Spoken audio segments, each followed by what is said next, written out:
দাঁড়াও, আমি জানি যে এই ভিডিওতে তোমরা খেলা নিয়ে কথাবার্তা শোনার আগে, গতকাল ম্যাচের মধ্যে কি হয়েছে এটাতে আমার অভিব্যক্তি শোনার আগে তোমরা আমাকে নিয়ে মজা হাসি ঠাট্টা তামাশা করতে আসছো, তাই না? কারণ এটার একটা অবভিয়াস রিজন আছে যে আমি গতকাল ভিডিওতে এসে বলছি যে ভাই, মানদের যদি এই 5টা স্টেপ একদম প্রপারলি ফলো করতে পারে, এই 5টা পয়েন্ট তারা হচ্ছে গিয়ে কভার করতে পারে, তাহলে অফকোর্স মাদ্রিদ শুধু আলিয়েন্সের না সব জায়গায় গিয়ে হচ্ছে বায়ার্নকে উড়াই দিয়ে আসতে পারবে, ইট ওয়ন্ট ইভেন ম্যাটার। কিন্তু গতকাল খেলা দেখার পর আমি যে জিনিসটা বুঝছি যে গতকাল আমি যে 5টা পয়েন্ট বলছি এর মধ্যে একটা ছিল ভুল, তার মধ্যে একটা ছিল কন্ট্রাডিক্টিং, একটা প্রপারলি হয়েছে, বাকি যেই মেন 2 পয়েন্ট সেই দুইটাই হচ্ছে মাদ্রিদ ওই গেমের মধ্যে অ্যাপ্রোচ করে নাই। তো সেই জন্য ম্যাচটা হচ্ছে ডিফারেন্ট হয়েছে, নাকি কার্লো আনচেলত্তির অ্যাপ্রোচই ম্যাচের মধ্যে ডিফারেন্ট ছিল, সেগুলো নিয়ে আমরা কথাবার্তা বলবো। কিন্তু গতকাল ম্যাচের যে রেজাল্ট হয়েছে আর গতকাল ম্যাচ যেরকম হয়েছে সেটার পর আমি অ্যাজ আ মাদ্রিদ ফ্যান আমি খুশি। কারণ বায়ার্ন মিউনিখ গতকাল যেভাবে ম্যাচটা ডমিনেট করছে থ্রু আউট দ্য 90 মিনিটস, যেখানে আমরা কিছু টাইম ফেজেসের মধ্যে ভালো ফুটবল খেলছি, বাকি 60 থেকে 70 মিনিট ওরা ভালো ফুটবল খেলছে এবং ডমিনেট করছে সোজা কথা। তারপরও যে আমরা ড্র নিয়ে বেরিয়েছে আমি খুশি, আমার কোনো প্রবলেম নাই, I am a very happy guy here, কারণ বার্নাবুতে আমরা ম্যাচটা দেখা নিব পরের লিগ, ঠিক আছে? কিন্তু এখন আমরা আসি যে গতকালকে মাদ্রিদকে আসলেই বাজে ফুটবল খেলছে, মাদ্রিদকে দিন দিন বাজে ফুটবল খেলতেছে, জিনিসটা কি এরকম? সি, আমি গতকালকে যে 2টা পয়েন্ট এক্সিকিউট হয় নাই সেইটা নিয়ে কথাবার্তা বলি ফার্স্টে। দেখো, আমার একটা পয়েন্ট ছিল যে মাদ্রিদের কম্প্যাক্ট থাকা লাগবে, কারণ মাদ্রিদ যদি কম্প্যাক্ট না থাকে, বায়ার্নের ওই কোয়ালিটি আছে যে বায়ার্ন মাদ্রিদকে প্রপারলি এক্সপ্লয়েট করবে, একদম খুইলা দিবে। আর সেই জিনিসটা কি হয় নাই? তুমি একবার চিন্তা করো সানের গোলটা, ঠিক আছে? আমরা সানের গোলটা এক্সপ্লেইন করি। সি, থমাস টুকেল সেকেন্ড হাফে যেই কাজটা করছে, আমরা ফার্স্ট হাফে দেখতে পারতেছিলাম থমাস টুকেল তার ফুল ব্যাকদেরকে উপরে নিয়ে গেছে, সে মুসিয়ালাকে, সে সানেকে হচ্ছে ইনভার্টেড করছে, সে হচ্ছে গিয়ে মুলারকে হচ্ছে একটা সেকেন্ড স্ট্রাইকার খেলাইছে, যাতে উপরে অনেক বেশি প্রেসার থাকে, উপরে 1v1 না হয়, তারা হচ্ছে গিয়ে মানে 1v1 প্লেয়ারদের টেক অন করতে না হয়, ড্রিবল করার যে প্যারাটা সেটা যাতে না থাকে, কিন্তু তারা যাতে হচ্ছে গিয়ে প্রপার ওয়েতে প্রেস করতে পারে, তারা যাতে হচ্ছে পাসিং লেনগুলো কাটতে পারে, তারা যাতে হচ্ছে মাদ্রিদকে বিল্ড আপ করতে না দিতে পারে, প্লাস তারা হচ্ছে গিয়ে ওই যে নিউমেরিক্যাল অ্যাডভান্টেজ সেটা নিয়ে রাখতে পারে। তো থমাস টুকেল ফার্স্ট হাফটা এইভাবে অ্যাপ্রোচ করছে, কিন্তু সেকেন্ড সে ফার্স্ট হাফে দেখলো যে আচ্ছা ঠিক আছে, এইভাবে আমি এক্সিকিউট করতে পারতেছি না, কারণ মাদ্রিদও হচ্ছে গিয়ে বডি ফালাইতেছে পিছে, যে আমি দেখতে পারতেছি যে টনি ক্রুজ চলে আসতেছে ব্যাকলাইনে, আমি দেখতে পারতেছি ফেদেরিকো ভালভার্দে চলে আসতেছে ব্যাকলাইনে, আমি যতগুলা প্লেয়ারই পুশ করি মাদ্রিদ হচ্ছে গিয়ে ততগুলা প্লেয়ার দিয়ে ডিফেন্ড করে, একদম একসাথে ডিফেন্স লাইন বানায় ফেলে। তো এই জায়গায় কি আমার হচ্ছে গিয়ে এক্সিকিউশনটা হইতেছে না? থমাস টুকেল তখন যেই কাজটা করছে, সে বলছে যে আচ্ছা ঠিক আছে, আমার ফুলব্যাকদের উপরে থাকা লাগবে না, তারা টাইম টু টাইম উপরে যাবে, কিন্তু আমি এখন আমার প্লেয়ারদেরকে বলবো যে তোমরা ড্রিবল করো, তোমাদের ফুল ফ্রিডম দিয়ে দিব। আর এই জিনিসটা দিছে মুসিয়ালা আর সানেকে। আর মুসিয়ালা আর সানে, trust me on this, Musiala একটা চিট কোড, মুসিয়ালা একটা চিট কোড ফুটবলের। He can dribble pass anyone, he can go anywhere, he can go to the box without any problem, ঠিক আছে? মুসিয়ালাকে ধইরা রাখা পসিবলই না, মানে একটা মোমেন্টে লুকাস ভাস্কেজের এমন চলে আসছে যে লুকাস ভাস্কেজ জাস্ট ক্লুলেস হয়ে গেছে, একদম টাচ লাইন থেকে সে জাস্ট বলটাকে ফ্লিক করে বের হয়ে গেছে। অ্যান্ড আই ওয়াজ লাইক যে কেমনে পসিবল? কিন্তু আমি এটা নিয়ে কথা বলতেছি না, আমি সানের গোল নিয়ে কথা বলতেছি। দেখো, সানের গোলটা যখন হয়েছে আমরা কি দেখতে পারছি, সানে 1v1-এ ফুল ব্যাক টেক অন করে ফেলছে, ঠিক আছে? টেক অন করে সে বক্সের মধ্যে ঢুকছে, যেটা কিনা হওয়ার কথা ফর অবভিয়াস রিজনস। এখন এই জায়গায় আরেকটা জিনিস যেটা দেখতে পারছি, যে সানের কাছে 2টা হেল্প ছিল। সে হাফ স্পেসে দেখতে পারতেছে যে গোরেজগা আছে, যখন গোরেজগা দেখতেছে যে আচ্ছা সানে ঢুকতেছে, সে স্পেস ছাড়ছে, ঠিক আছে? আর এদিক দিয়ে তার ফুল ব্যাক উঠছে, কিমিক হচ্ছে কি হেল্পের জন্য উঠছে। তো এই জায়গায় আমরা দেখতে পারতেছি যে সে ফ্লোট করাইছে, মানে থমাস টুকেল ফ্লোট করাইছে পুরো ফরমেশনটাকে, তারা হচ্ছে কি আগের মতো একদম প্রেস করে রাখে নাই।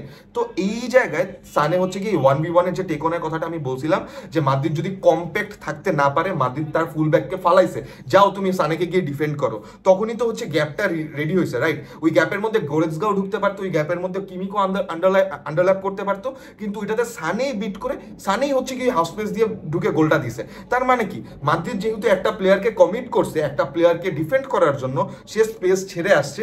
যে জিনিসটা আমি বলছিলাম যে মাদ্রিদের কম্প্যাক্ট থাকতে হবে উইথাউট মানে কোনো কারণ ছাড়া, ঠিক আছে? কোনো কারণ ছাড়া, কারণ বায়ার্ন মিউনিখ এই জিনিসটাই করবে। আর Musiala throughout the match এই জিনিসটা করে গেছে, সে সবচেয়ে বেশি ফাউলস উইন করছে, সে সবচেয়ে বেশি ড্রিবল পাস করছে, সে সবচেয়ে বেশি কি বলবো এই যে গ্রাউন্ড ডুয়েলস জিতছে। তো এইটাই তো একটা হচ্ছে গিয়ে ন্যাচারাল বলার, এইটাই তো একটা ন্যাচারাল ড্রিবলারের হচ্ছে গিয়ে সব অ্যাট্রিবিউট। সেকেন্ড আমি যে পয়েন্টটা বলছিলাম যেটা কিনা মাদ্রিদের প্রপারলি করতে হবে, সেটা হচ্ছে গিয়ে মাদ্রিদের হচ্ছে গিয়ে ওদের যে ফুলব্যাক আছে তাদেরকে ভালো মতো কন্টেইন করতে হবে, না হলে তারা হচ্ছে গিয়ে অ্যাটাকিংলি মাদ্রিদের জন্য প্যারাদায়ক হয়ে যাবে। আর সেই জিনিসটা হয়েছে, তুমি গতকালকে মাজারাউই আর কিমিকের খেলা দেখো, থ্রু আউট দ্য ম্যাচ দেখো, ফার্স্ট হাফের মধ্যে ওরা যে জিনিসটা করছে, তো ওরা উপরে, ঠিক আছে, ওরা উপরে, আর হচ্ছে গিয়ে আমি দেখতে পারতেছি সানে আর মুসিয়ালাকে তাদের ফ্ল্যাঙ্ক সুইচ করে দিচ্ছে, কিন্তু ওরা ভিতরে। এখন আমি জানি যে এই পুরা ম্যাচের মধ্যে মাজারাউই আর কিমিকে হচ্ছে গিয়ে আমাদের মার্ক করার কথা কিভাবে, যেহেতু আমরা হচ্ছে গিয়ে অনেকটা সেন্ট্রালি প্রোগ্রেস করতেছিলাম, বাট মাদ্রিদ যখন ডিফেন্ড করতেছিল মাদ্রিদের 4-4-2 ফ্ল্যাট হয়ে ডিফেন্ড করা উচিত ছিল, ঠিক আছে। এই দুইটা ফুলব্যাক ধরার কথা হচ্ছে কি আমাদের যে দুই ওয়াইড মিড আছে তাদেরকে দিকে, কিন্তু দ্য থিং ইজ যে মাদ্রিদ এতগুলা প্লেয়ার তাদের ডিফেন্স লাইনে থ্রো করছে, যেমন হচ্ছে আমি দেখতে পারতেছি যে একটা টাইমে ফেদেরিকো হচ্ছে গিয়ে আমাদের ডিফেন্স লাইনে চলে আসছে, টোনি ডিফেন্স লাইনে চলে আসছে, মাঝে মধ্যে রদ্রিগো অনেক বেশি ডিফেন্ড করতেছে। তো কিমিক আর হচ্ছে মাজারাউই এতটা হচ্ছে ফ্রিডম পাইছে যে তাদেরকে আমরা ফার্স্ট অফ অল কন্টেইন করতে পারি নাই, সেকেন্ড অফ অল হচ্ছে গিয়ে আমরা তাদেরকে এতটা ফ্রিডম দিয়ে দিছি যে আমি দেখতে পারতেছি কোনো কোনো জায়গায় আমাদের দুইটা ডিফেন্ডার আছে, সো ইটস গুড, ঠিক আছে, আমার ফুলব্যাক আছে, আমার একটা প্লেয়ার এক্সট্রা হেল্পিং হ্যান্ডের জন্য আসতেছে, বাট ওদের হচ্ছে কি আমি দেখতে পারতেছি ব্লাইমারের সাথে সাথে, ঠিক আছে, ওদের উইঙ্গারের সাথে সাথে ইদার থমাস মুলার আসতেছে, ইদার ওদের ফুলব্যাক আসতেছে। তো আমরা এই জায়গায় নিউমেরিক্যালি সবসময় বিট হয়ে যাইতেছি, কারণ মাদ্রিদ হচ্ছে গেমটা ঠিকমতো অ্যাপ্রোচ করতে পারে না এই জায়গাটাতে। তো এই দুইটা পয়েন্ট, যে দুইটা হচ্ছে কি প্রপারলি আমার মনে হয় যে এক্সিকিউট করতে পারলে মাদ্রিদ এই গেমটা ডমিনেট করতে পারতো। এখন যদি আমার সেকেন্ড পয়েন্টে যাই, সেটা হচ্ছে কি থমাস টুকেল কি করছে। থমাস টুকেল যে জিনিসটা করছে, সে গতকাল ম্যাচের মধ্যে টুইক করছে কিছু, সে গতকাল ম্যাচের মধ্যে সুইচ করছে কিছু। যেমন আমি ফার্স্ট হাফের কথা যদি বলতে চাই, যে সে প্রপার ওয়েতে হচ্ছে মাদ্রিদকে প্রেস করছে। আমি এত প্রেস মাদ্রিদকে এইভাবে খাইতে, মানে আমি সিটির প্রেস দেখছি যেটা কিনা এক্সপেক্টেড ছিল, কিন্তু এই ম্যাচের মধ্যে যে প্রেশারটা কি বলবো যে বায়ার্ন মিউনিখ মাদ্রিদকে দিছে ওটা এক্সপেক্টেড ছিল না, রাইট। এই ম্যাচের মধ্যে আমি যে জিনিসটা দেখতে পারছি যে মানে লাইমার, ঠিক আছে, পাবলো লাইমার বলতেছি, পাবলো লাইমার না, পাবলো আইমার, যে কিনা মেসি রাইডল, কিন্তু তাকে নিয়ে কথা বলতেছি না, ঠিক আছে, আমরা এই লাইমারকে নিয়ে কথা বলতেছি। প্রবাবলি লাইমার নিজের জীবনে এর থেকে ভালো ম্যাচ আর খেলে নাই। লাইমারের পাসিং অ্যাকুরেসি হচ্ছে গিয়ে 95%-এর উপরে, লাইমার রিকভারিজ করতেছে। লাইমার স্ট্যাটিস্টিক্যালিও আমি বুঝাইতে পারবো না যে লাইমারের পজিশনিং গতকাল কি পরিমাণ ভালো ছিল। আমি দেখতে পারতেছি যে যখনই বায়ার্ন মিউনিখ হচ্ছে কি করার চেষ্টা করতেছে, কি বলবো যে বিল্ড আপ করার চেষ্টা করতেছে, লাইমার ইজ দেয়ার। যখনই বায়ার্ন মিউনিখ হচ্ছে গিয়ে প্লেয়ার উপরে পুশ করতেছে, extra player, Laimer is there. Laimer is everywhere to make a pass, Laimer is everywhere to receive a ball and give it to his teammates. লাইমারের গতকালকের খেলা দেখে আমার কাছে মনে হয়, আমি জানি যদি আমি জানি না এমন ম্যান অফ দ্য ম্যাচ কি হয়েছে, মেবি ভিনিসিয়াস জুনিয়র ব্রেস ছিল, কাম ব্যাক করছে, what not, but the fact is যে গতকাল লাইমারের খেলার পরে আমার কাছে লাইমার হচ্ছে গিয়ে ম্যান অফ দ্য ম্যাচ। কারণ এই একটা প্লেয়ার সিঙ্গেল হ্যান্ডেডলি পুরো গেমটাকে না মনে করো যে কন্ট্রোল করছে, ঠিক আছে। আমি জানি যে এখানে কন্ট্রোল করার মতো অনেক প্লেয়ার ছিল, but trust me on this, পুরো গেমটাকে হচ্ছে গিয়ে সে নিজের মতো করে সাজাইছে সে, এবং সে ডিস্ট্রিবিউট করে গেছে, যেটা কিনা থমাস টুকেল হচ্ছে গিয়ে একটা আনএক্সপেক্টেড শকার দিয়ে দিছে। তারপর যদি আমি বলতে চাই আর কোন প্লেয়ারের কথা, অফকোর্স আমি এখন নিজেদের প্লেয়ারের অ্যাপ্রিসিয়েশনে যাব, যেখানে আমি অফকোর্স বলবো টনি ক্রুজ। উফ উফ টনি ক্রুজ, মানে দেখো আমি গতকাল একটা স্ট্যাটাস দিছি, এটার জন্য আমি অনেক ব্যাকলেশও খাইতেছি, ঠিক আছে, মানুষজন আমাকে গালিগালাজ দিতেছে, কিন্তু আমি এটা টোটালি রিগ্রেট করি না। মানে আমি মেয়ে না, অফকোর্স আমি মেয়ে না, তার মানে আমি মানে গে হয়ে যাবো সেটাও না, কিন্তু ওইটা কথা না, কথা হচ্ছে গিয়ে টনি ক্রুজ গতকালকে ম্যাচের মধ্যে অ্যাজ আ মাদ্রিদ মিডফিল্ডার, ঠিক আছে, জুড ছিল, ফেদেরিকো ছিল, কামা ছিল, চুও ছিল, everyone was there, but he was that player যে কিনা ক্লাস দেখাইছে।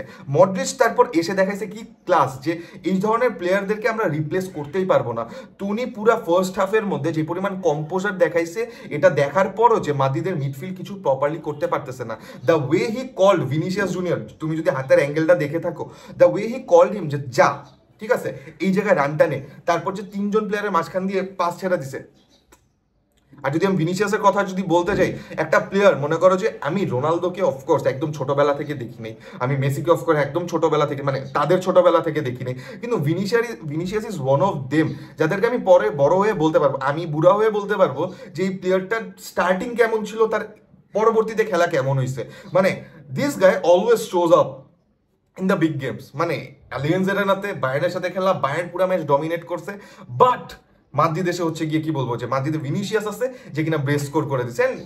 আই থিঙ্ক মাদ্রিদ যদি হচ্ছে গিয়ে যেই রকম গেম প্ল্যান এইভাবে আগাইতেছে, যেভাবে হচ্ছে গিয়ে এই এই যেমন আমি টনি ক্রুজের বা হচ্ছে গিয়ে আন্দ্রে লুনিনের কথাও বলতে পারি, আমি ভিনিসিয়াসের কথা বলতে পারি, যে এদের পার্সোনাল অ্যাবিলিটির উপর ডিপেন্ড করে হচ্ছে গেমটার উপর অনেকটা ভর করতেছে। এইভাবে লং রানে হয়তো টিকবে না, বাট এই সিজনের জন্য আমার মনে হয় যে আচ্ছা ঠিক আছে, আমরা হয়তো অ্যাজ আ টিম না গিয়ে হচ্ছে কি এগুলা হচ্ছে ভালো মতো ইউটিলাইজ করলে বেটার হয়। এখন দেখা যাক যে বার্নাবুতে কি হয়, বার্নাবুতে কি হয় সেটা দেখার বিষয়। সো ইয়েস গাইজ, গতকালকের ম্যাচের রেজাল্ট নিয়ে আমি অনেক বেশি খুশি, গতকালকে ভিনিসিয়াস আর টনির খেলা নিয়ে আমি অনেক বেশি খুশি। তোমরা খুশি কিনা আমাকে তাড়াতাড়ি জানো। So until the next time, tata.